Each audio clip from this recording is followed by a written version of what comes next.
Bon, après, le fait de parler aussi à un public imaginaire est aussi assez marrant, je dois t'avouer. Oui. Comment c'est imaginaire?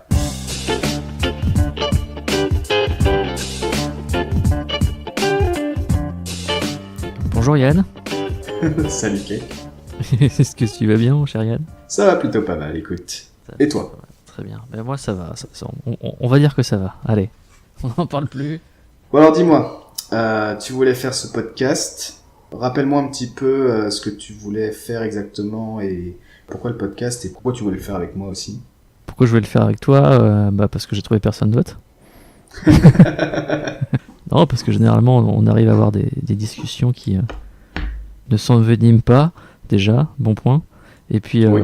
peuvent durer et puis peuvent évoluer, se construire, et qu'on arrive à la fin à un point différent que là on était parti, ce qui est aussi beaucoup. Mais ça nous empêche pas de conclure. Ça nous empêche pas. Non, on verra, hein, mais. Et Ok. puis, ça, c'est pour répondre à ta question pourquoi avec toi. Ensuite, pourquoi faire un podcast? La première raison, c'est pour parler, tout simplement. Tout simplement. Pour passer de l'étape à je suis tout seul devant mon PC, je suis tout seul devant mes textes, et puis je lis, je réfléchis, et puis à un moment, essayer d'en discuter, de transmettre, quoi. De quel type de texte tu parles en fait? Moi, je parle plus. Moi, je pense surtout à l'actualité. Et je pense Ouais. surtout à. Pas que tes textes aussi, que ça peut être. Quand je dis mes textes, ça peut être les livres, les revues. Bien que je dise pas tant que ça, on va être honnête, hein. C'est plutôt, Ouais. c'est plutôt des vidéos dont je m'inspire. Et toi, mon cher Yann? Moi j'ai accepté le podcast parce que j'écoute aussi des podcasts et je trouve l'idée toujours sympa. Qu'on ait quelque chose à dire d'intéressant ou pas, je trouve ça toujours sympa de pouvoir discuter, de pouvoir écouter des gens qui discutent de choses et d'autres, que ce soit d'actualité, de technologie, de science, de peu importe. Ok. Et puis j'aime bien l'idée de faire cet exercice, de l'essayer. Et puis je pense que y a moyen qu'on se marre, qu'on discute de choses intéressantes. Et puis comme je le disais aussi la dernière fois quand on en discutait, ce que j'aime bien aussi avec l'idée des podcasts, c'est des retours de potentielles personnes qui pourraient nous écouter. Ouais, Parce qu'à la c'est vrai. limite, si on s'intéressait pas à ça, on pourrait juste faire notre conversation sur Skype et puis sans trace quoi. Mais là, ce que j'aime bien, c'est voilà, c'est les potentielles contributions de personnes qu'on connaît pas, qui peuvent apporter des choses à la discussion et au débat et des choses dont on n'aurait pas forcément pensé l'un comme l'autre et puis qui sont quand même pertinentes. Ouais, j'ai deux remarques par rapport à ce que tu viens de dire qui me viennent en tête directement. C'est déjà, tu sembles croire que des personnes vont nous écouter, c'est très bien. C'est très bien. J'aime beaucoup ton optimisme. Et l'autre remarque, c'est que même si on avait fait ça juste sur Skype sans s'enregistrer, ça aurait pas été la même chose, je pense. Parce que rien que le fait que savoir que c'est quelque chose qu'on va laisser cette façon pérenne sur Internet ou autre, rien que ça va changer la façon dont on parle, on fait plus attention au mot qu'on choisit, à ce qu'on dit. Oui, c'est sûr. Je trouve que l'exercice n'est pas le même. Ce qui, entre parenthèses, nous empêchera pas quand même de dire des bêtises par moment. Ah oui, bien sûr. Et toi, le contenu, ou plutôt les sujets de conversation seraient plus tournés vers l'actualité. Moi, je pensais... actualité, ouais, c'est intéressant, puis c'est toujours... comment dire, c'est toujours... forcément, c'est en continu, il y a toujours quelque chose de nouveau, donc ça, c'est sûr, c'est le côté un petit peu, comme tu dis, pérenne de la chose. Mais bon, je pensais aussi élargir le champ, quoi, avec des sujets de science ou de n'importe quoi. On On peut parlait parler un aussi peu de de ce jeux qu'on veut, vidéo. hein, c'est sûr. Oui, voilà, c'est ça. Mm. Ne pas se restreindre. Et donc, du coup, on avait pensé à deux sujets pour aujourd'hui. Je sais Deux pas si sujets tu pour veux... aujourd'hui. Je croyais qu'il n'y en avait qu'un, moi. Mais ah oui, si. Non, il y en a deux. Non, c'est vrai, il y en a deux. Ouais. Mais l'autre, euh, ouais, on parlera de l'autre. Le premier, je pense, le plus clair, c'est celui qui venait de toi. ouais, je pensais, en fait, c'était plus en réponse au tien, mais peu importe. Ouais, je pensais discuter des sondages les attentes que les gens ont des sondages et du coup je t'avais envoyé 2 articles, Ouais. un qui vient de France Inter et l'autre qui vient de The Conversation. Bon, c'est en français, je sais pas pourquoi ils s'appellent, ils ont un titre en anglais, mais peu importe. Et donc l'un critiquait un peu négativement, enfin mettait en avant les limites des sondages et des instituts de sondage. Et le deuxième renvoyait un petit peu à l'ordre ces critiques négatives en disant bon les gars, c'est quand même un exercice qui est pas simple. Et voilà, parce que c'était en réponse à toi, ton sujet qui était les prévisions en fait. Voilà, mais moi c'était pas un sujet en fait. C'est là où je pense qu'il y a eu un petit problème de communication. Moi c'est que j'aurais bien aimé qu'on fasse des prévisions. À propos de quoi? Eh ben de ce qu'on veut, mais qu'on s'amuse à faire cet essai. C'est Ah, pour revenir au petit côté, ça va rester. Donc comment dire, si à un moment on ajuste, on pourra toujours dire, regarde, écoute ça, à tel moment, je l'avais prédit. d'accord, ok. Ouais, mais genre de tout et de rien, parce que là c'est complètement... Ah non, bah, de tout et de rien, mais je le pensais plus comme un gimmick de fin, tu vois. Mettons, on finit là-dessus, on finit avec une petite prévision chacun sur un sujet qu'on veut. D'accord. Et la fin en question, ce serait à la fin de quoi? De l'émission, tu vois, de la séance de D'accord. podcast. Que ça revienne à chaque fois, mais sur n'importe quoi, tu vois. D'accord. Bah, vas-y, donne-moi un exemple. Oh bah... Donne-moi un exemple. Ouais, parce que moi, là, j'avoue que j'ai besoin un peu de conceptualiser la chose. Ok. Mettons... Alors l'objectif, hein, ça reste toujours d'avoir cette trace, hein, pour je te l'avais bien dit, hein, on est d'accord. Ouais, Je pense que ça, t'as parfaitement compris l'esprit du truc. j'aime Et bien. c'est aussi avoir le retour, avoir ton retour au moment où je le fais. Tu vois. Est-ce que t'es d'accord, pas d'accord? Ça peut être le début de quelque chose, tu vois. Tu veux dire le retour du type ah, je me sens bête, t'avais raison? Non, mais ton retour en direct. D'accord, ok. Euh, Ok, ouais, mais ça fait partie des choses, comment dire, des choses inhérentes au podcast, j'ai envie de dire. C'est-à-dire, vu que c'est enregistré, et vu que on va dire plein de choses et on va se taper des barres, et qu'on va pouvoir revenir sur ces Attends, c'est choses-là. pas sûr qu'on s'amuse. Hein. Bah moi, j'espère quand même un petit peu, un minimum. Attends, tu me connais pas. Hein. Non, mais ce que je veux dire, c'est que, enfin, de ce que j'ai pu observer dans les podcasts que j'ai écoutés, c'est quelque chose qui se fait de manière, c'est mécaniquement ce qui se passe avec un podcast.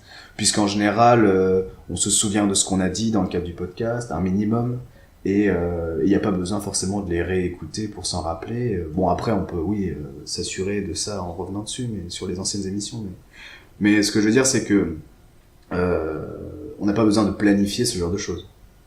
L'idée même de devoir penser à revenir sur un ancien podcast pour confirmer ou infirmer ce qu'on dit sur le moment, on s'en souviendra, je pense. Parce que on se souvient qu'on en a déjà parlé. C'est toujours quelque chose qui peut être fait de façon informelle durant une discussion. C'est un moment, tu peux dire et je peux même te dire que moi je prévois que d'ici 3 ans, ils vont réagir comme ça sur tel sujet. Ouais, 3 ans. Très bateau. 3 ans, c'est beaucoup, long. hein. Ouais, 3 ans, c'est long. Faut être bon, hein. On va pas commencer comme ça. On va commencer plus sur du 2 à 6 mois, tu vois. Ouais, semaine, non? Non, je rigole. J'aime bien l'idée de cette continuité, d'essayer de se répondre à nous-mêmes d'une émission à l'autre. Ok, non, ouais, je vois ça. Je vois que t'aimes bien ça. Mais pourquoi pas? En fait, à la première occasion, on va le faire. Non, vraiment, j'étais sur le concept de prévision, que ce soit en sciences ou dans d'autres disciplines. Ça peut, mais là, je t'avoue que j'ai pas grand-chose à dire dessus présentement. Non, moi non plus. C'est pour ça que j'étais curieux de genre, ok, ça me semble très vague et très court en même temps comme concept et comme sujet de conversation. Mais ce que je veux dire, c'est que moi, c'est possible qu'à un moment, c'est avant un enregistrement qu'on fait tous les deux là, j'arrive avec sur un bout de papier 2-3 prévisions sur des domaines que j'aime bien et que j'ai envie de partager. C'est ça que je voulais te dire. Oui. D'accord. Ok. Ouais. Vraiment, hein. Et que je pourrais sortir de but en blanc quand on aura clos un sujet. Tu vois. D'accord. Alors, sur quoi est-ce qu'on part? Est-ce qu'on part sur les sondages? On peut partir sur les sondages. C'est un peu le truc où on a le plus de... Comment dire? On a le plus préparé finalement. Oui, c'est sûr. Ça, et Mais puis le mettre la en- vidéo que tu m'avais envoyée, mais ouais, ok. Ah, mais la vidéo que je n'ai pas regardée d'ailleurs, parce que voilà. Mais, ce sera pour une autre fois. Mais pour une autre fois, alors là, on peut l'annoncer, je pense, alors en exclusivité pour tous nos auditeurs, qu'il y aura, Ou sinon, qu'il y aura une séance sur le véganisme. C'est pas tant les modes de consommation alternatifs qui excluent la viande ou les produits d'origine animale qui est intéressant, c'est la conception limite philosophique de la chose. Est-ce que ouais. c'est le devoir de l'homme d'arrêter de manger de la viande? Voilà, par exemple, c'est une question qui est très intéressante. Oui, oui.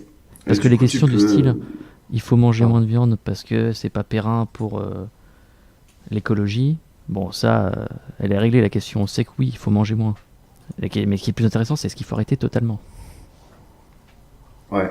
Et du coup, tu peux référer à la vidéo en elle-même, comme ça. Ouais, ce sera Enfin, dans les commentaires. Ce sera écrit dans les commentaires Ouais, plus bas. ce serait écrit dans les commentaires. Ouais, c'est ça. C'est pas un youtubeur qui est très connu, en tout cas, moi, j'en C'est avais ma jamais ferme entendu autonome, parler. le youtubeur. Ah, voilà. Il commence à être un peu connu dans ce domaine-là, j'ai l'impression.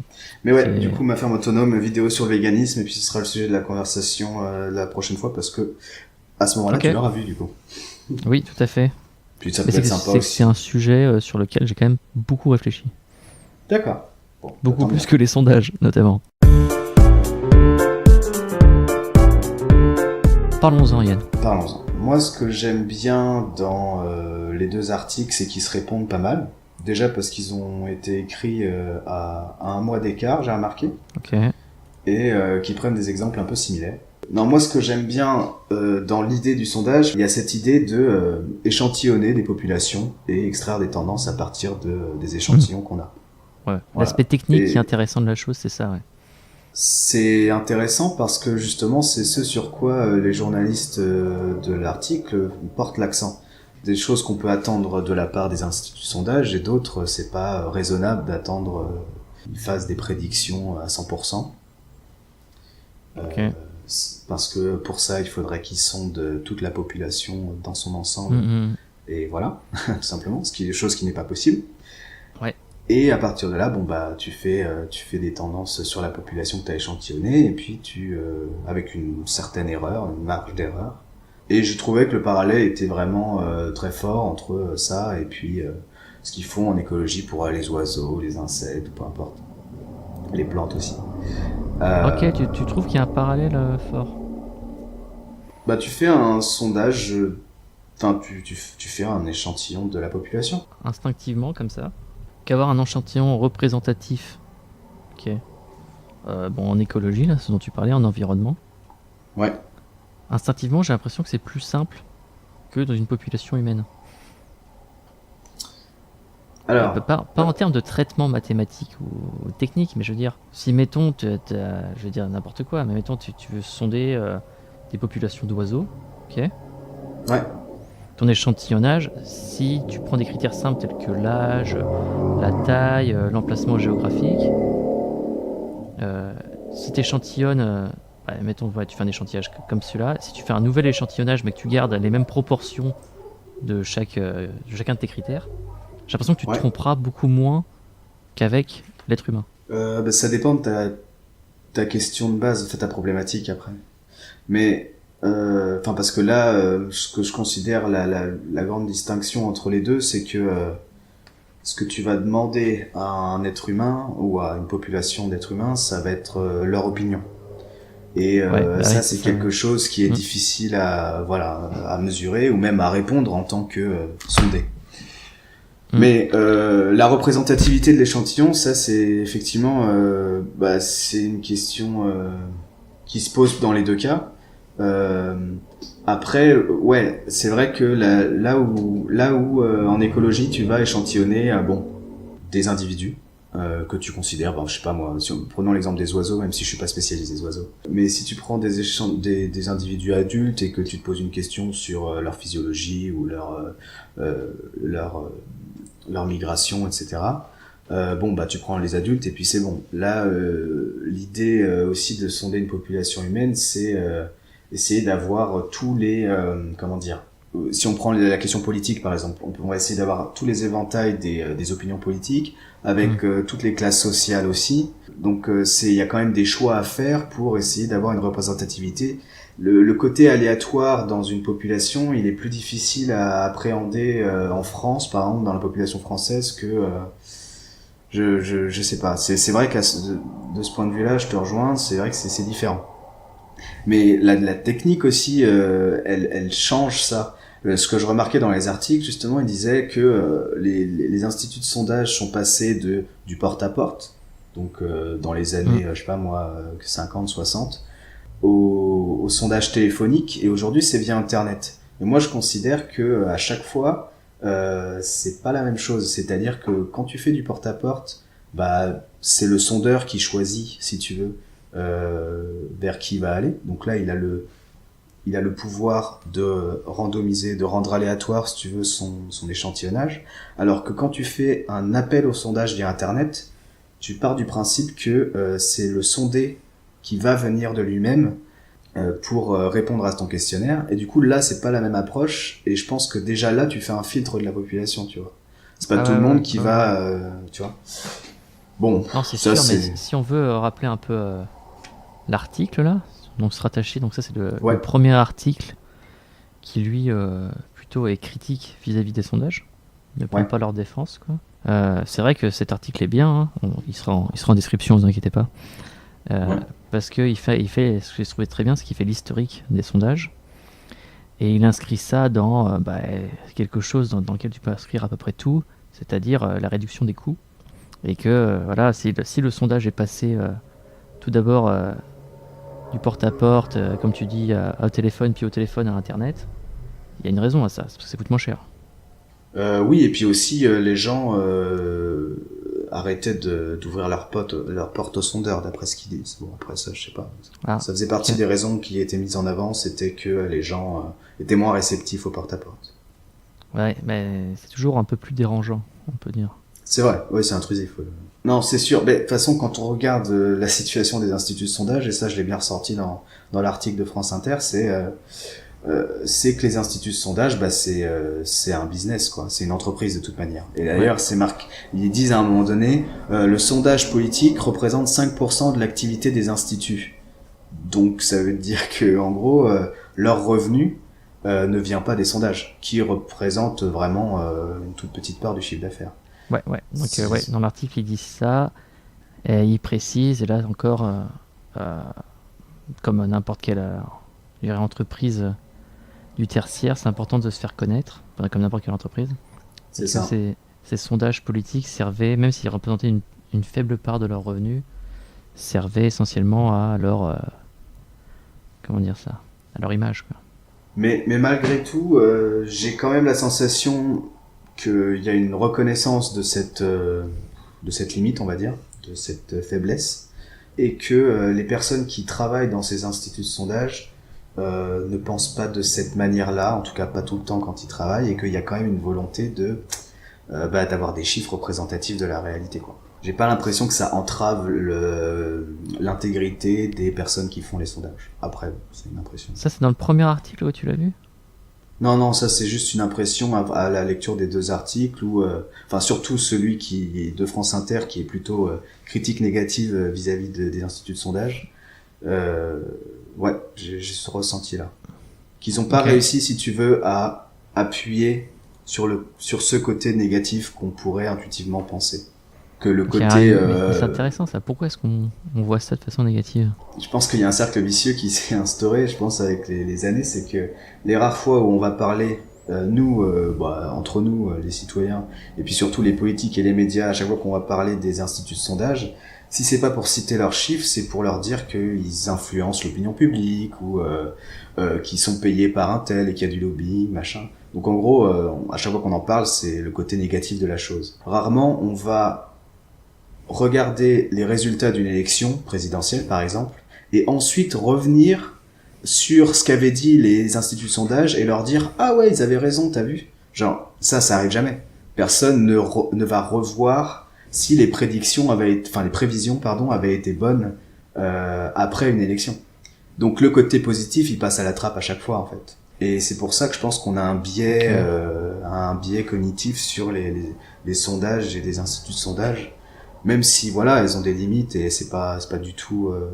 Mais je pense qu'il faut reconnaître que l'exercice, d'un point de vue scientifique, il est pas facile. Et c'est là que je rejoins sur le côté écologie, c'est que nous, enfin, dans ce domaine-là, on peut faire que Mais des ce serait bien, je pense prévisions. là, à ce stade-là, mais en se basant sur l'article, parce qu'il explique ça assez bien, euh, de donner des exemples de pourquoi c'est pas simple.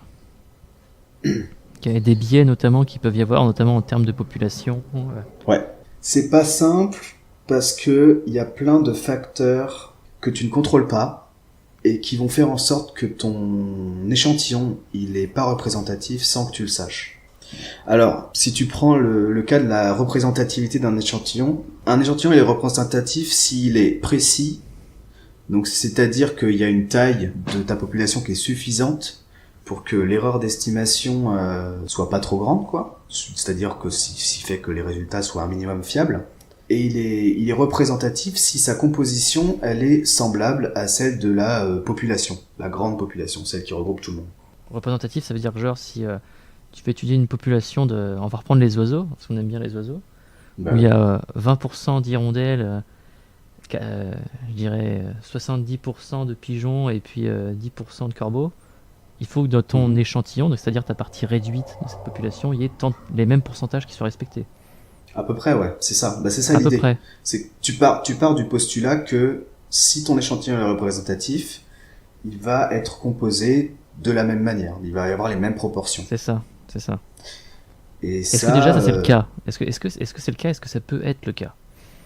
ça peut être le cas. On a des outils statistiques qui permettent d'estimer si ton échantillon il est représentatif.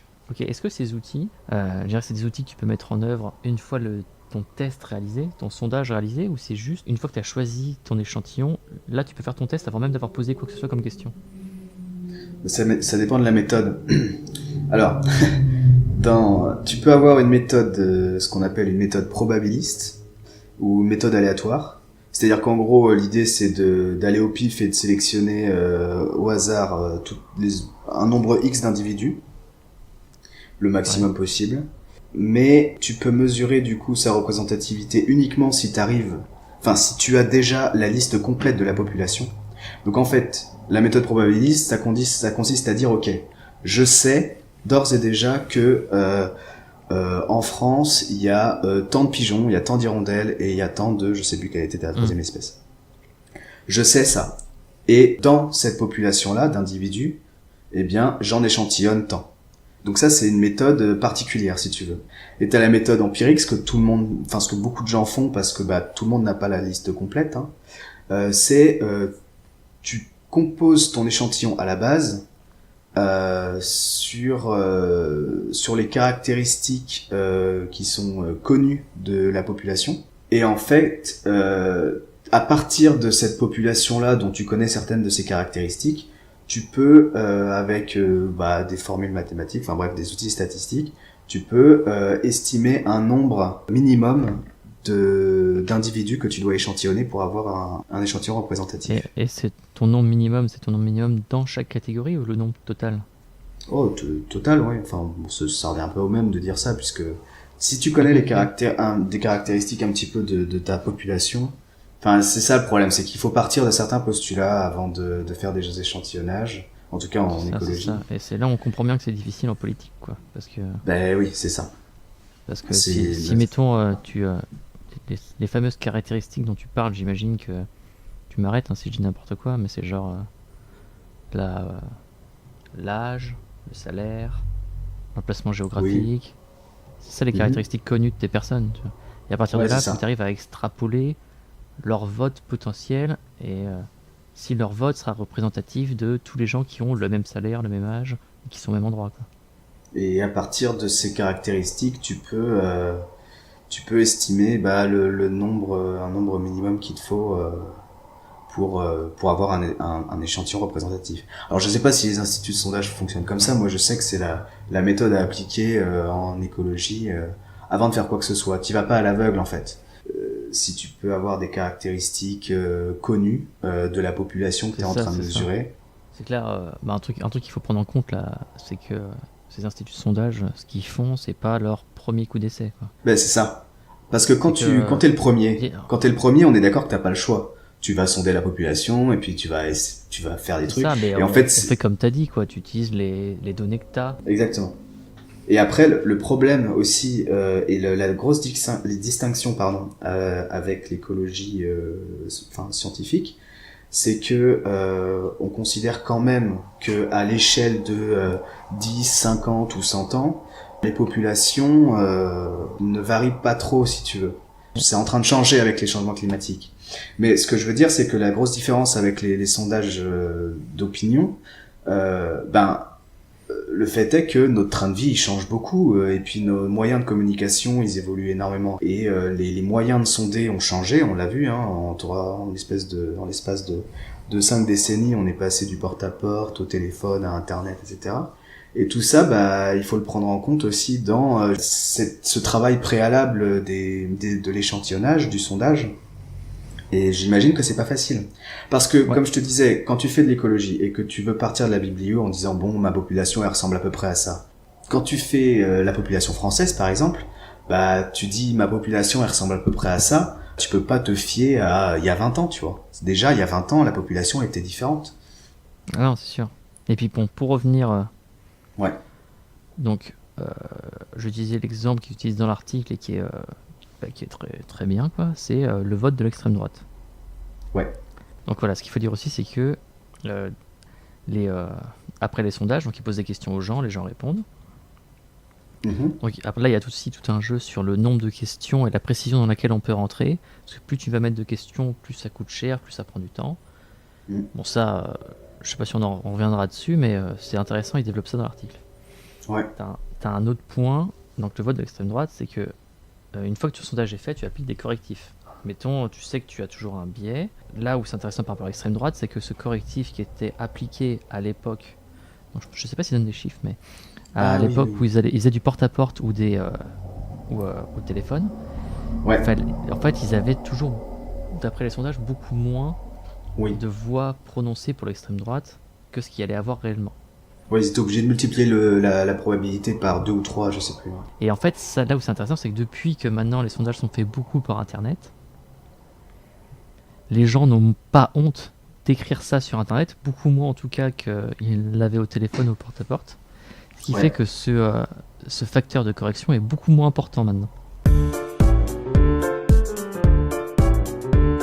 Je sais pas si l'anonymat que donne Internet et ce côté, bah, je peux dire ce que je veux. Je sais pas si ça a fondamentalement un impact sur les gens, mais ce qui est sûr, c'est qu'au moment où ils s'expriment sur Internet, ils vont pas s'exprimer de la même manière que lorsque prennent la parole publiquement.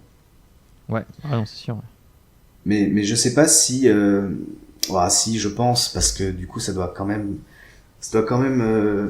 faire partie des facteurs explicatifs de la montée de l'extrême droite, c'est le sentiment de pas être tout seul, de voir, tu vois. Enfin, je veux dire, ils se confortent entre eux et du coup, le fait qu'ils ont des moyens de communication anonymes.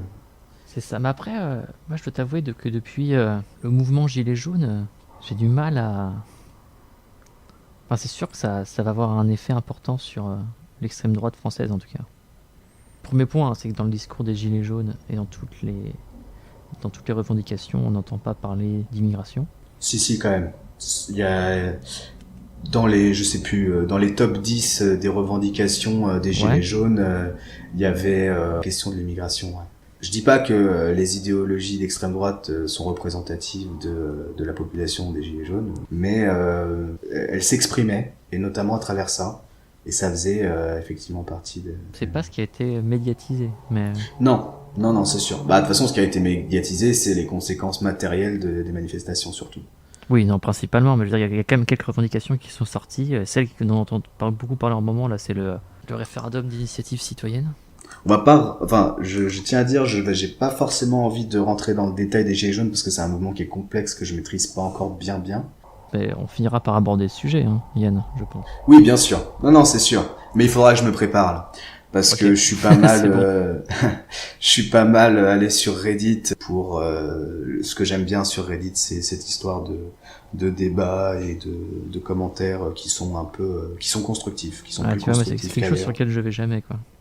Et du coup, les dernières semaines, ça a été vachement discuté. Et il y a beaucoup d'avis divergents, les arguments sont très construits et très pertinents des deux côtés. Voilà, j'ai pas d'opinion marquée sur le sujet, sur la question. Ok, bon, on en parlera une autre fois. Ouais, on en parlera une autre fois. Mais parmi les revendications des Gilets jaunes, il y avait la question des migrations.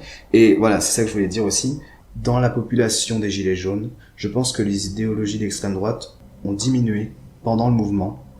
Pourquoi ? Parce que moi, ce que j'ai vu, c'est que les gens se parlaient entre eux et qu'il y avait un vrai échange d'idées entre les gens.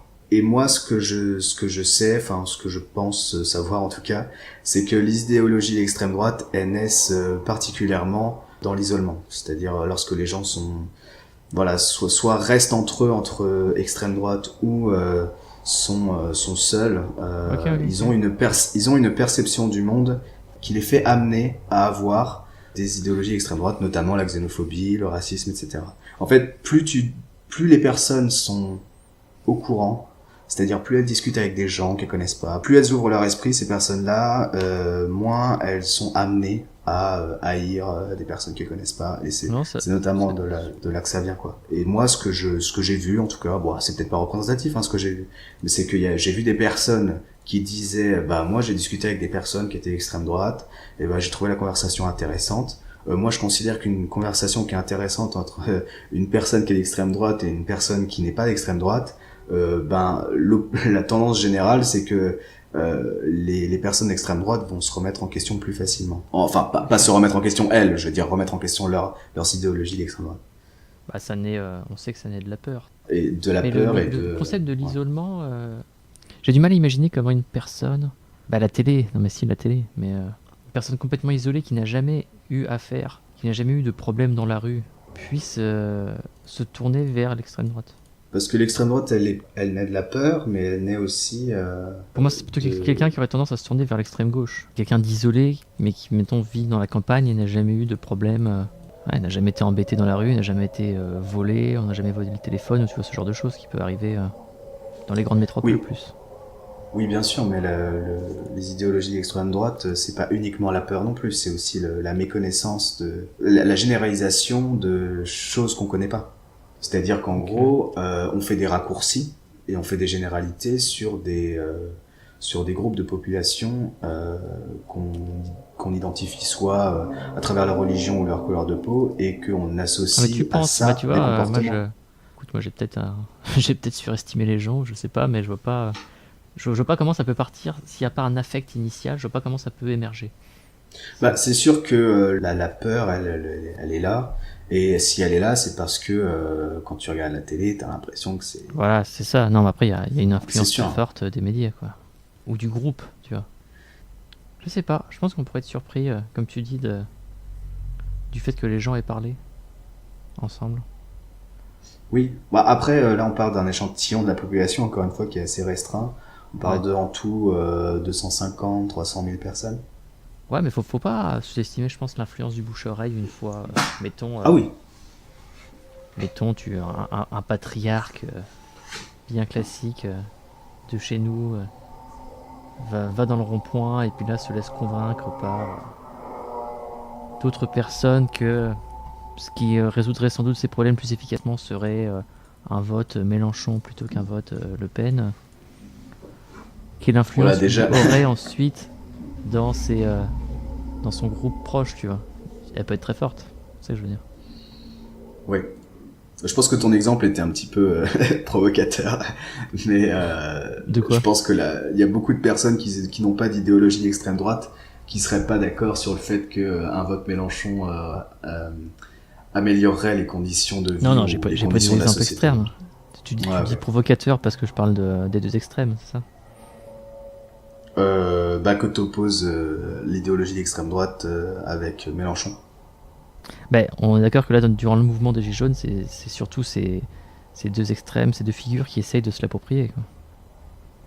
Mais ça, je pense que c'est très drôle avec les Républicains aussi un peu. Mais oui. Et on se demande bien ce qu'ils foutent là, quoi. Ils s'accrochent du temps qu'ils peuvent avec ce qui leur reste, quoi. C'est-à-dire pas grand-chose, mais... Ouais. Oui, je sais pas. J'ai vraiment pas suivi comment dire, la médiatisation des politiques et de leur réaction aux gilets jaunes. J'ai vraiment pas suivi ça. Je me Ok, suis ok, vraiment bah, contenté de c'est parce que j'ai regarder. suivi le plus là, moi j'ai plus suivi un petit peu ce que pouvaient penser des gens de loin, avec un point de vue assez, en prenant beaucoup de recul, tu vois. Mhm. Mais moi de ce que je vois sur les réseaux sociaux, là c'est plus les réseaux sociaux, c'est plus, oui, un essai d'appropriation, ben voilà, en même temps c'est... C'est le jeu de celui qui se dit le plus représentatif de la population, tu vois. On Oui, en c'est revient ça. toujours à la même chose. Et ça aussi, j'ai bien aimé dans les articles, pour en revenir au sondage, c'est le fait que ce soit un peu facile de la part des politiques d'avoir un double discours, c'est-à-dire quand les sondages sont en ta faveur, t'as toujours tendance à dire qu'il faut leur faire confiance, et puis quand ils sont en défaveur, c'est forcément le coup des gens qui sont, enfin, des autres partis ou des lobbyistes, tu vois. Et, euh, Oui. et ça, Je vois ce que tu veux dire. Je vois ce que tu... pour en revenir à Mélenchon, c'est typiquement le genre de comportement qu'il va avoir, tu vois. Ah oui, non, non, mais on connaît le rapport qu'a le garçon Avec les avec les médias et médias. tout. Ouais. Non, ça, on est d'accord. Mais ouais, c'est vraiment l'instrumentalisation de l'idée qu'on se fait des sondages par les politiques, ça c'est quelque chose de récurrent et un peu facile, quoi.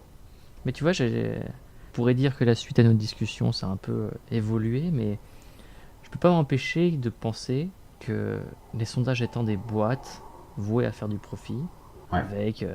avec des propriétaires, des actionnaires, soumis du coup au grand capital, qu'elles ont un intérêt à voir élu quelqu'un qui les favoriserait. Tu vois, ça c'est dur de s'enlever cette idée quand même. Après, l'influence du capital, comme tu dis, bah, il y a différents degrés, je pense, d'influence. Ouais. Selon les boîtes, selon les domaines et tout. Bon, le domaine du sondage, je sais pas. C'est quelque chose qui est toujours...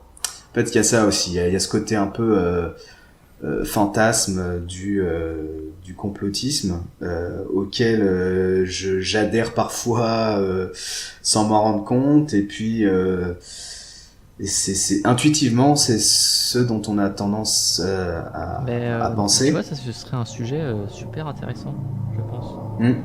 Où situe-t-on Mais la limite entre... Parce qu'il y a des faits réels, hein, on sait que... hein, je vous invite à regarder tous les caches investigations, notamment. On sait qu'on nous la met, tu vois, qu'on nous la met sale. oui, Mais, non, non, mais, on est d'accord. et à partir de quel moment ce savoir et toutes les suspicions qui peuvent en découler rentrent dans le complotisme? C'est dur. Oui, mais là, si tu veux, là où les sondages sont une catégorie particulière, c'est que périodiquement, on peut vérifier si elles ont eu raison ou pas. Et c'est-à-dire que périodiquement, on peut dire si oui ou non c'était n'importe quoi ce qu'elles ont dit et qu'elles ont essayé de nous influencer. Ouais. Bah ça, c'est pour moi quelque chose qui les pousse, les instituts sondages, à pas trop pousser le bouchon. Alors bon, bah pareil, c'est beaucoup de spéculation tout ça, hein, mais je pense que on peut elles sont contraintes de toute manière à pas se laisser trop comment dire influencer par telle ou telle personne, par des partis ou par Ouais. du lobbying. Ok, ok, ok. Parce qu'à chaque fois qu'il y a une élection, tu checkes quoi. Enfin, il y a un moyen de Oui, checker oui, oui. si Non, ouais, non, c'est sûr. et Mais après du bah coup, et après il y a le discours du oui mais regarde ce sondage là il a dit juste avant les élections que Macron il allait passer et du coup ça a poussé les gens à voter Macron en barrière au FN. non, je pense que c'est l'inverse. Tu vois, c'est genre, si les sondages annoncent Marine Le Pen devant avec un auto, c'est ça qui va pousser le vote Macron en barrage. Ouais, mais il y a les deux en fait. C'est-à-dire il y a la présentation de l'augmentation du FN et il y a la présentation de Macron comme étant la personne la plus qui a le plus de probabilité de gagner face à elle. Je pense qu'on parle pas des mêmes tours. Mettons, au hasard, je suis Macron, d'accord. Bon, admettons. Je, je veux être élu au second tour. J'ai toutes mes chances, mais bon, je vais mettre encore plus de chances de mon côté. Et je sais qu'il y a beaucoup d'électeurs déçus, à la gauche notamment, soit PS, France Insoumise, tout ça, qui hésitent, qui ne savent pas, quoi faire au second tour? Vote blanc, euh, vote barrage, je ne sais pas. Un petit sondage qui dirait oulala, attention, Marine Le Pen va presque passer, pourrait me pousser à y aller. Oui, d'accord. Du coup, on parle pas du même tour, oui. On parle pas du même tour, c'est ça. Oui, oui, Là, je parle du effectivement. second. Hein. Oui, oui. Non, mais dans ce cas-là, oui, je pense que ça fait partie de l'explication. Bon, est-ce que ça fait que s'il n'y avait pas eu cet effet-là, il aurait gagné à 55 au lieu de 60%, je sais rien. Non, mais après, moi, Euh, le truc qui est dur, c'est que j'ai aucune idée de ce que disaient les sondages, en fait, à ce moment-là. C'est non, pour moi ça non que je peux plus, pas en honnêtement. discuter plus loin. Je sais pas si les sondages se sont bien plantés ou pas. Ce serait intéressant de regarder ça. Oui, du coup, ouais, ce serait intéressant de voir s'ils se sont plantés. Mais je crois, bah justement, les deux articles dont on parle depuis tout à l'heure, c'était à... Enfin, pas au Ouais. lendemain, mais bref, c'était après les élections, de toute façon, et il me semblait que ils disaient que c'était pas si mal, quoi, les prévisions des sondages. C'est-à-dire Ouais. qu'ils avaient prévu, bah, peut-être pas au pourcentage près, évidemment, mais ils avaient quand même bien anticipé certaines choses. Ils n'avaient pas anticipé la montée de Fillon, par exemple, je crois. Ils n'avaient pas anticipé deux trois trucs, mais le battle, si je peux dire, le Macron-Le Pen, ça, il l'avait anticipé, il avait bien. Mais voilà, Hmm. je comprends, je trouve que la question de est-ce que donner des sondages, ça va influencer les votes des gens, je pense que c'est une question légitime. Après, il faut faire Moi, je pense que attention oui. Hein. à surestimer son poids dans les résultats des élections. C'est-à-dire que les gens, ils sont pas non plus influencer les masses, c'est quelque chose qui se fait, c'est quelque chose qui se fait très bien. Et je pense qu'on a, il y a des outils qui sont appliqués tous les jours pour nous, qui nous le montrent. Mais ça, je sais pas si ça en fait vraiment partie, et je pense que c'est difficile de d'argumenter dans la faveur de cette idée, quoi. Bah, tu vois, moi, je pense, je suis pas d'accord sur ce dernier point. Tu vois. Ouais. Tu Autant penses je peux que être d'accord le sur toi que, comment dire, les sondages, ils doivent avant tout, dans ce qu'ils font, essayer d'être justes parce que c'est comme ça qu'ils vont refaire des sondages et c'est comme ça que les gens vont encore en acheter, oui, les prendre en compte, leurs quoi. clients, tu vois. C'est sûr que s'ils font que se tromper, au bout d'un moment, plus personne leur fait confiance et puis ils coulent. Il y a Bah, ça, c'est ce qui s'est passé, ouais. Pour les instituts de sondage qui ont coulé, c'est ce qui s'est passé, ouais. c'est ça. Mais euh, je pense que ça a clairement une influence. Ça dépend où, à quel moment, mais l'exemple que je disais tout à l'heure du second tour de l'élection présidentielle par rapport aux électeurs de gauche déçus, je pense que là, il y a une influence qui peut être énorme. Ouais, mais c'est ça qui est chiant, c'est qu'on peut que spéculer là-dessus. On est d'accord que tous les deux que On ça a peut une que... influence, et là on discute de, ouais, mais à quel degré, quoi. Ouais. Et là, c'est difficile de sonder. Parce que tu peux pas demander à quelqu'un à quel point est-ce que tu penses que tu as été influencé par les Ah ben non, prévisions des, c'est des sûr que c'est instituts de dur de sondage. répondre. C'est sûr que C'est c'est quelque dur. chose que, mais c'est pas possible en fait parce que Mais tu peux instinctivement, pas. je dirais que c'est quand même, selon les cas, hein, bien sûr, mais ça peut être très très grand. Ouais, ouais. Ouais, mais je peux pas. Moi, je peux pas dire. Toi non plus. Je sais que tu peux pas, mais je sais que tu sais que tu peux pas. Mais je sais pas. C'est très difficile. C'est pour ça que c'est des outils où il faut faire attention aux Oh, et je interprétations, pense faire qu'il y aura attention. beaucoup de moments hein, ici, mon brave Yann, où on va devoir, de toute façon, c'est l'instinct qui parle. Hein. Je suis d'accord, mais là particulièrement quand même. C'est quand même une thématique où il y a beaucoup de spéculation, il y a beaucoup de fantasmes, je trouve. Mhm. C'est facile de dresser des conclusions sur ces choses-là parce qu'elles sont pas vérifiables en fait. Et je pense Oui, que non, non, ça, il y a des politiques qui l'exploitent beaucoup, quoi. très bien. Bah, écoute, je pense qu'on a fait un peu le tour de cette question. Ouais, je pense aussi à méditer. Et puis pour les articles, je trouvais ça intéressant. Euh, Après, J'ai voilà, trouvé le premier quand même beaucoup plus intéressant que le second. Hein. Même si le second est bien pour contrebalancer le premier. Le premier, tu veux dire celui Le de premier, donc, c'est qui arrivait Conversation, plus tôt dans le temps, qui fait une critique des sondages. celui de France Inter, du coup. C'est ça. Celui-là, j'ai trouvé Ok. beaucoup plus construit, il est plus long, il y a beaucoup plus de données qui sont données. Il refait l'histoire des sondages. Ouais. Et l'autre est bien pour nuancer un petit peu le premier, je dirais. Mais c'est ça. Et bah, de toute façon, il est arrivé après, un mois après. Mm. Mais c'est ça aussi que j'ai bien aimé dans cette lecture-là, c'est que avant sa lecture, je me plaçais plutôt dans ceux qui disaient ouais, mais attends, les instituts de sondage, s'ils étaient pas là, ce serait mieux parce que les gens, ils pourraient dire ce qu'ils veulent et tout. Enfin, tu vois, j'étais plus dans la catégorie de ceux qui pensent qu'ils ont un réel impact et que c'est mauvais pour la démocratie, entre guillemets. Et après sa lecture, je me dis, c'est pas si noir c'est pas si noir et blanc, en fait. Je vois ce que tu veux dire. Je t'ai jamais dit que c'était une mauvaise chose. Peut-être un meilleur contrôle. Pas de... Après, encore une fois, ça dépend des sondages. Là, on s'est pas mal focalisé sur les sondages politiques, mais ça peut être sur n'importe quoi en réalité. Et il y en a qui sont très utiles, et il y en a qui sont même indispensables, je pense, pour la société. Enfin, je sais pas, si on reprend par exemple l'idée des gilets jaunes, je veux dire, il faut bien, à un moment donné, savoir si, oui ou non, les Français sont d'accord avec les revendications de telle ou telle manifestation, si la manifestation a une ampleur suffisamment grande, tu vois. Enfin, je trouve que c'est un outil qui est indispensable en démocratie. En tout cas, tant qu'il n'y a pas des initiatives du type référendum ou des votes Non, dans l'état actuel des choses, je pense que c'est indispensable. Après, ça aurait été intéressant de savoir comment les gens faisaient avant, comment les sociétés faisaient avant, parce que c'est quelque chose d'assez récent au final. Et forcément, ça a été inventé par ces gens qui sont très forts pour créer des parts de marché à partir de rien du tout, les États-Unis. Oui, c'est très probable que ça vienne de... Ouais, voilà. c'est marqué dans l'article. Ouais. Inventer un marché là où il n'y a rien, les États-Unis. Et puis trouver des moyens aussi de contrôler les masses. Enfin, dans ce sujet-là, ma référence, c'est toujours le livre Propaganda.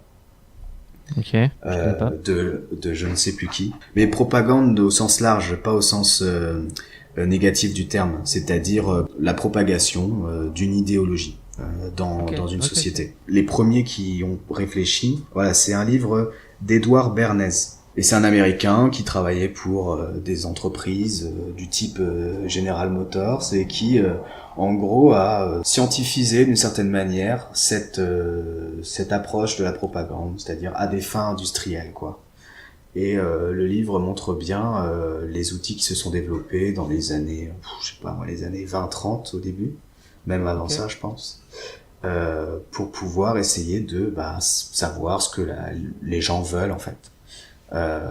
Et il me semble qu'il touche du doigt aussi le côté politique. Mais c'est surtout industriel. Et ce que j'aime bien dans ce livre-là, c'est que le mec, c'est un peu un scientifique dans l'âme, j'ai envie de dire, parce que il parle juste de la manière comment améliorer les méthodes. Tu sais, il a vachement de recul par rapport à ça. C'est très technique, on pourrait dire, non?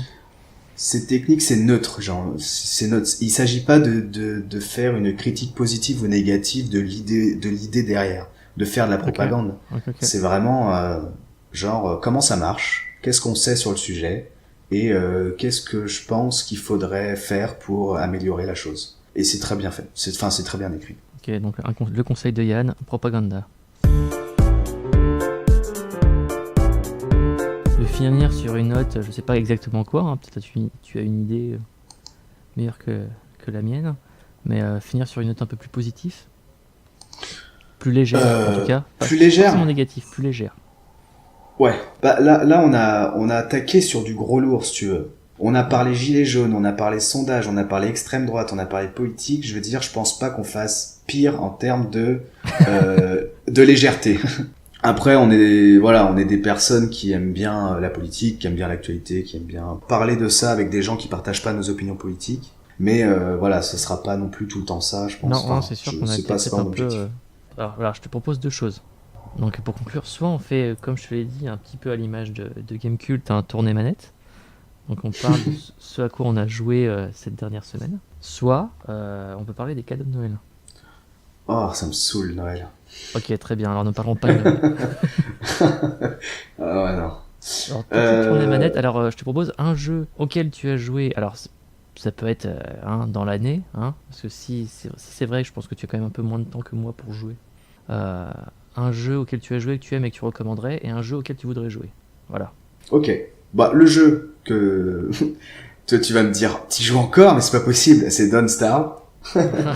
Quoi? Ouais, j'avoue que celui-là, je le saigne beaucoup trop, beaucoup plus qu'il ne faudrait.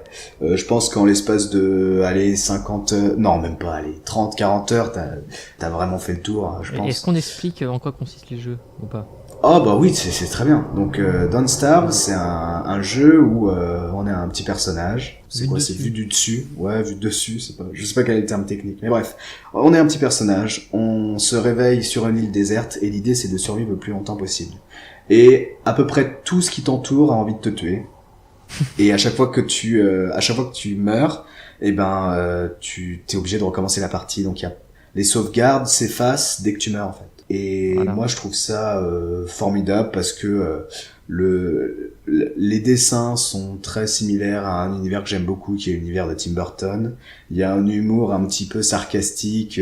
Les personnages parlent pas vraiment parce qu'ils sont tout seuls en fait. Enfin, vous êtes vraiment tout seul sur l'île déserte. Mais voilà, on peut le faire parler, le personnage. J'aime beaucoup l'humour, j'aime beaucoup le design, c'est vraiment chouette quoi. Et j'en suis à 400 heures. Moi. C'est pas mal 400 heures. Hein. C'est beaucoup trop, j'en ai conscience. Mais, Beaucoup trop, je sais mais pas. Après, quand ça plaît, hein, ça reste un jeu. Hein. Mais ouais, mais genre, tu vois, j'ai déjà fait genre ce même type de volume horaire, je l'ai fait pour Skyrim, je l'ai fait pour Guild Wars 2, mais Don't Starve, c'est vraiment pas un jeu où t'es censé passer 400 heures, et moi j'en suis déjà à 400 heures. c'est vrai. Mais j'aime beaucoup. Ouais. Et un jeu que j'aimerais bien, je vais faire classique, mais en fait un jeu que j'aimerais bien jouer, mais je ne peux pas jouer parce que je n'ai pas l'équipement pour. Mon PC il tourne plus sur quasiment rien, à part Don't Starve justement. C'est Witcher 3 quoi. Je l'ai commencé, j'aimerais bien le finir. Enfin ouais, j'aimerais bien y jouer beaucoup. Ah Et d'accord. je peux Ok. pas. Je Witcher suis 3. limité par l'aspect technique. Et voilà. Bah Witcher 3 parce que malgré tout la communauté des joueurs, il y a quasiment un consensus sur le fait que c'est un des meilleurs jeux quoi de l'histoire Oui, des jeux. c'est vrai. Mais par contre, tu vois, moi, en opposition à tout ça, je te dirais que c'est une de mes plus grandes déceptions. Mais Oula, un petit tu peu veux pas. comme toute la série des Witcher. Ah bah j'ai pas joué aux autres. J'ai fini le 2, j'ai beaucoup joué. J'ai pas fini le 1, mais j'ai joué pas mal. Et le 3, je l'ai. Enfin, mon frère l'a, et puis je peux, Ouais. il me le prête, quoi. Mhm. Mais c'est vraiment pas des jeux auxquels j'accroche. Je sais pas pourquoi. Bah c'est marrant parce que du coup toi t'aimes bien le nouveau Zelda sur la Switch et J'aime c'est pas bien. pareil. Ah non, ça n'a rien à voir. De Ok. loin, hein, de loin, ça peut ressembler. Monde ouvert, jeu d'action, avec des composantes RPG. Mais déjà, on n'est pas dans le même type d'univers du tout. Hein. Ouais mais ça fait pas partie du gameplay ou de la. Si Ouais, ouais. bah, Enfin, ça joue. Et puis dans la maniabilité, d'accord. hein, dans Witcher, on est dans quelque chose de beaucoup plus rigide, quand même. Dans Witcher, ton personnage, il est lourd, il a l'inertie, tu le sens, tu vois. Dans Ok. Zelda, Ouais. c'est pas ça. Bah je pense que Witcher 3 ils ont beaucoup joué sur le côté réaliste et médiéval de la chose et donc du Oui, coup voilà, bah c'est ça. le côté lourd c'est forcément c'est parce qu'il y a l'armure et que c'est réaliste quoi. Même s'il y a le côté Ouais, mais tu fantastique. peux ne pas l'avoir. Hein. Il y a plein de Oui, jeux où tu bien n'as pas ce sûr. côté lourd. Hein. Non, Je bien pense sûr. Ah notamment bah, genre les Assassin's Creed. Alors les tout ouais. derniers, je sais pas parce que j'ai pas trop joué, mais à l'époque du 2, la maniabilité était beaucoup plus légère. Ouais, mais là, le scénario de base, il est pas le même. C'est des mecs qui font des acrobaties de tous les côtés. Non, Witcher c'est 3, vrai. c'est juste un mec avec une épée en argent et puis il fait des sorts, quoi. Donc il a pas besoin de souplesse, Non, il y a une grosse particulièrement. histoire, c'est un Witcher, c'est un des derniers des Non, Witcher. non, on est d'accord. Bah, j'ai lu les livres quand même, mais ce que je veux dire, c'est qu'il n'y a pas de raison scénaristique à une souplesse extraordinaire. Alors que Assassin's Creed, Ah, enfin, bah, alors, j'y ai c'est un jamais sujet joué, mais quand je intéressant encore une fois, Yann. Mais à quel point est-ce que le gameplay sert l'histoire? Est-ce que l'histoire sert le gameplay? Quel est l'objectif d'un jeu? Mhm.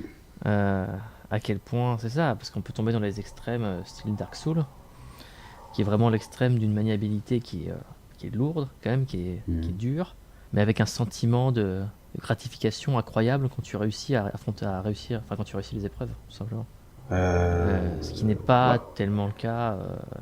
On en reparlera une fois. On en reparlera une fois. C'est tout un sujet là, c'est sûr. Mais bon, voilà, c'était Don't Starve et Witcher 3. Et toi? Alors en ce moment, je joue beaucoup. Hein. J'aimerais jouer plus, mais j'ai quand même le temps je le reconnais, de jouer pas mal. On aimerait toujours jouer plus. On aimerait ne C'est pas vrai. avoir besoin de dormir.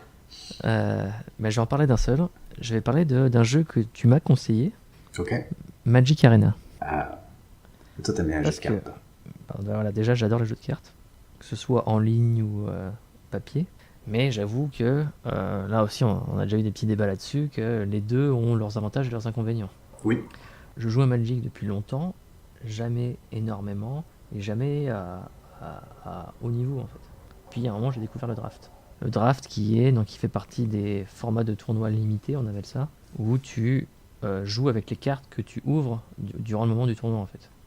Ouais, le petit côté aléatoire de la chose Voilà, qui fait que si vous n'avez pas investi 200 balles exactement. par rapport aux autres, vous n'avez pas forcément d'avantage à ce niveau-là, quoi. Bon, Ça met tout le monde dans... Voilà, et le gros avantage, c'est que tu n'es pas obligé d'investir du temps et de l'argent. Tu payes juste l'entrée au tournoi. Après avoir connu ça, j'avais totalement abandonné le fait de faire des decks en fait. Carré. Mhm. Et en ligne, Magic, tu ne peux pas faire ça. Oui. Et notamment, j'ai repris goût avec Magic Arena à la construction de decks. Chose que moi je fais uniquement. Voilà, je suis ça. plus construction de deck que draft, moi en fait. Mais, ouais. Mais toi Yann, tu as une façon, je trouve, assez particulière, je pense au final, mature dans le fond de jouer. C'est que tu n'as, en tout cas avec les cartes physiques, là je parle, et je sais pas si ta pratique de Magic Arena, mais à mon avis ça doit y ressembler, c'est que tu n'as pas de visée compétitive du tout. C'est pas spécifique à Magic, hein, que ce soit dans le sport ou dans le milieu professionnel. Je suis pas du tout compétitif. J'ai pas du tout ça, moi. Ouais. Mais je le vis très bien. Hein. Ça m'empêche pas d'avancer, de gagner quand même, hein, de temps en temps. Enfin, voilà. De toute façon, on est d'accord que si tu gagnes pas ou que tu ne réussis pas, c'est démoralisant et puis t'arrêtes quoi. C'est frustrant, quel que soit le domaine, que ce soit les jeux ou le sport, peu importe. Mais l'aspect compétitif, pour moi, ça gâche un peu le plaisir quand il est poussé à l'extrême. Et pour moi, très rapidement, c'est poussé à l'extrême, alors que pour certains, c'est normal. Ok. Mais ça m'empêche pas de jouer avec des gens qui sont compétitifs, et puis de faire du sport avec des gens qui sont compétitifs, et puis de passer outre quoi. Mais ouais, effectivement, j'ai pas ce côté compétitif. Je sais pas si on peut parler de maturité. Je pense que c'est juste une approche qui est différente et voilà. Non, moi je trouve si... le fait de passer outre cet aspect compétitif, le fait de je sais pas comment dire ça, de se revendiquer joueur de Magic et d'y investir du temps, de l'argent, et vraiment en faire un grand plaisir, en faisant fi de tout cet aspect compétitif qui généralement est la source de gratification des joueurs. Je trouve qu'il y a de la maturité là-dedans. C'est aussi la manière dont le jeu m'a été présenté aussi. J'ai commencé à jouer, j'étais vieux comparé à la plupart des gens qui ont commencé dans les années 90. Moi, c'était quand je suis arrivé sur Bordeaux à 2012, du coup, j'avais 21 ans. Ouais, ça. Ouais. Et le mec, mon coloc qui m'a introduit au concept de Magic et au jeu de Magic, c'est quelqu'un qui avait cette vision-là des choses aussi. C'est-à-dire, il avait beaucoup de decks qu'il avait construit au fur et à mesure des années avec son frère. Et il n'y avait pas cette histoire de compétitivité à tel point que pendant une bonne phase, pour être sûr que j'apprécie le jeu et qu'il joue avec moi, j'ai appris par la suite qu'il me faisait beaucoup gagner au début en fait. C'est pas du tout de cette façon que le jeu a évolué dans mon enfance. Non, mais la plupart des gens, en fait. La plupart. Ouais. Quand je vois les gens qui reprennent Magic avec moi ou qui me montrent leurs anciens decks, tout le monde était compétitif et tout le monde a fait en sorte de créer des decks qui, l'objectif c'était de gagner. Mais c'était ça, c'est un peu le côté positif et un peu négatif aussi de Magic. C'est là où ça pouvait être frustrant et tu pouvais t'en lasser vite alors que je dirais ça reste quand même un jeu de plateau au final. Et alors qu'un jeu de plateau. Et puis un jeu de chance. Oui, enfin, je veux dire, il y a le côté chance et il y a le côté budget aussi. Donc c'est pour ça que moi je considère que. Il y a le fait que tu devras acheter des cartes. Donc voilà, Magic Arena. Donc je disais, oui, j'y passe quand même un peu de temps. Après, ça fait partie de ces jeux où tu as des quêtes journalières. Donc au bout d'un moment, quand tu as fait tes quêtes, tu peux toujours continuer à jouer parce que tu as toujours une petite gratification quand tu fais des wins, gagner, quoi. Dans tes victoires. Ouais, c'est sûr. Sinon, tu fais tes quêtes. Et puis je trouve que surtout, très important, le modèle économique est très bon, très respectueux du joueur.